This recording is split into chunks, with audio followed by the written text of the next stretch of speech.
Fuck you, Justin Bieber. Justin Bieber ကိုပရိသတ်တွေရှိမှဆဲဆိုခဲ့မှုတဲ့ကောင်လေး Selena Gomez ကိုအယူမှုချစ်ခဲ့ပေမဲ့အချစ်မခံရပဲအသေးကွဲခဲ့ရတဲ့ကောင်လေးတကယ်တော့သူဟာအသေးကွဲတဲ့ခံစားချက်တွေကိုနာမည်ကြီးတခြင်းတွေအဖြစ်ဖန်တီးနိုင်ခဲ့တဲ့မြောက်အမေရိကရဲ့ချစ်ကြီးသူ Charlie Puth ပါပဲ We don't talk anymore.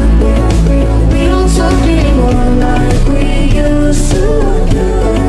ဒီနေ့တော့သူ့ရဲ့စိတ်ဝင်စားစရာဘဝစကြောင်းကိုပြောပြပေးတော့ပါမယ်Charlie Puth လို့ပြောလိုက်တာနဲ့ See You Again တခြင်းရဲ့သူ့ရဲ့ထူးခြားတဲ့မျက်ခုံအထစ်လေးကိုပြင်းမြင်ကြမှာပါအများစုကဒါကို fashion လောက်ထားတယ်လို့ထင်ကြရမယ်တကယ်တော့အဲ့ဒီနောက်ွယ်မှာတနာစရာကောင်းတဲ့ကလေးဘဝပုံမြင်လေးရှိပါတယ်သူအသက်နဲ့အရွယ်မှာခွေးကိုက်ခံရလို့မျက်လုံးသားသွားမှာအချက်ပေါင်း400နီးပါးချုပ်ခဲ့ရပြီးအဲ့ဒီအမယုတ်ကတစ်သက်လုံးကြံသွားခဲ့တာပါကျောင်းတက်တော့လေအဲ့ဒီမျက်ခုံးမွေးပုံစံကြောင့်တငယ်ချင်းတွေရဲ့လောင်ပြောင်းတာအနိုင်ကျင့်တာတွေကိုခံခဲ့ရလို့အခန်းထဲမှာပဲတယောက်တည်းပုံအောင်နေခဲ့ရပါတယ်ကံကောင်းတာဂီတာကသူ့အတွက်အကောင်းဆုံးထွက်ပေါက်ဖြစ်ခဲ့ပါတယ်သူ့အမေကစန်းတရားဆရာမဆိုတော့အသက်၄နှစ်ကလေးကစန်းတရားတီးခဲ့ပြီးအသက်12နှစ်မှာကိုပိုင် Christmas album တစ်ခုကိုဖန်တီးနိုင်ခဲ့ပါတယ်အထက်တန်းပြီးတော့နာမည်ကြီး Brickley ဂီတာကျောင်းကိုတက်ခဲ့တယ်နောက်ပိုင်း YouTube မှာတခြင်းကာဘာတွေဆိုရင်နဲ့နာမည်စရလာတာပါ2017ခုနှစ်မှာ Adele ရဲ့ Someone Like You ကိုကာဘာဆိုခဲ့တာပေါက်သွားပြီးတော့နာမည်ကြီး TV host ဖြစ်တဲ့ Ellen DeGeneres ကတော့တတိထားမိခဲ့ပါတယ်2015ခုနှစ်မှာတော့သူ့ဘဝအတွက်အကြီးမားဆုံးအချိုးအကွေရောက်လာပါတယ် Fast and Furious 7 ရုပ်ရှင်အတွက်ကွယ်လွန်သွားတဲ့မင်တာ Paul Walker ကိုရည်ရွယ်ပြီးတော့ See You Again တခြင်းကိုရေးဖို့အကြောင်းဖန်လာပါတယ်တကယ်ကို Permission PP ဒီတခြင်းရဲ့အဓိကတန်စင်ကိုသူက10မိနစ်ထဲနဲ့ရေးခဲ့တာပါ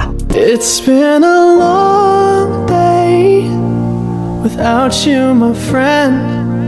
And I'll tell you all about it when I see you again. ဒီတခြင်းဟာကမ္ဘာတဝန်းမှာစံချိန်တင်ပေါက်တော့ခဲ့ပါတယ်ဂီတပိုင်းမှာအောင်မြင်ပေမဲ့အခြေအပိုင်းမှာတော့သူဟာကံမကောင်းခဲ့ပါဘူး Selena Gomez နဲ့ We Don't Talk Anymore တခြင်းအတူတူဖန်တီးရင်သူက Selena ကိုအယူမှုချစ်သွားခဲ့တာပါဒါပေမဲ့ Selena ရဲ့ရင်ထဲမှာတော့အဲ့ဒီအချိန်ထိ Justin Bieber ရှိနေတော့မဲဆိုတာကိုသူသိလိုက်ရတဲ့အချိန်မှာတော့သူကခဏတာအတုံးချခံအစားထိုးခံတက်တက်ပဲဆိုမှအကြီးကျယ်ခံစားခဲ့ရပါတယ်ဒီအတဲခွဲတန်ရာတွေနာကျင်မှုတွေရဲ့တဆင့် attention တို့ how long တို့လိုနာမည်ကြီးတခြင်းတွေထွက်ပေါ်လာခဲ့တာဖြစ်ပါတယ်2018လောက်မှာသူ့တခြင်းတွေကအချစ်ကြောင်းတွေကြီးပဲပုံစံခွက်တွေကမထွက်ဘူးဆိုမှဝေဖန်ခံရလို့စိတ်သက်ကြပြီးတော့ဖန်တီးမှုတွေရက်တန်းလို့နေပါဖြစ်ခဲ့ပါတယ်ဒါပေမဲ့2021ခုနှစ်မှာတော့သူကိုယ်တိုင်ပါဝင်ရေးသားထုတ်လုပ်ပေးခဲ့တဲ့ The Kid Laroi နဲ့ Justin Bieber ဟုတ်ပါတယ်သူရဲ့ပြိုင်ဘက်ဟောင်းပေါ့သူတို့ရဲ့ Stay ဆိုတဲ့တခြင်းကြီးကကဘာတလွားပေါက်သွားခဲ့ပါတယ်2022မှာတော့ TikTok ပေါ်မှာသူတခြင်းဖန်တီးပုံတွေသူရဲ့အကြအယုံစွမ်းရည်တွေကိုပေါ့ပေါ့တင်ရင်းနဲ့ Light Street တခြင်းနဲ့အတူပြန်လည်အောင်မြင်လာခဲ့ပါတယ်အခုဆိုရင်သူဟာတခြင်းဆိုတခြင်းရေးတီးခတ်ထုတ်လို့အကုန်လုံးနိုင်တဲ့ပြည့်စုံတဲ့ဂီတပါရမီရှင်တယောက်ဖြစ်တက်တည်ပြနိုင်ခဲ့ပါပြီတခြင်းကအချစ်ကြီးပြီးအတဲခွက်ခဲ့ရတဲ့ကောင်လေးကအခုအချိန်မှာတော့ဘဝရဲ့အစစ်မှန်ဆုံးအချစ်ကိုတွေးရှိသွားခဲ့ပါပြီ2024ခုနှစ်မှာသူ့ရဲ့ငယ်တငယ်ချင်းဖြစ်သူ Brooke Sanson နဲ့လက်ထပ်ခဲ့ပြီးမှ2026ခုနှစ် March လမှာတော့တာအိုလေး Jude ကိုပိုင်ဆိုင်ထားတဲ့ပျော်ရွှင်စရာမိသားစုဘဝလေးကိုတည်ဆောက်ထားနိုင်ပြီပဲဖြစ်ပါတယ်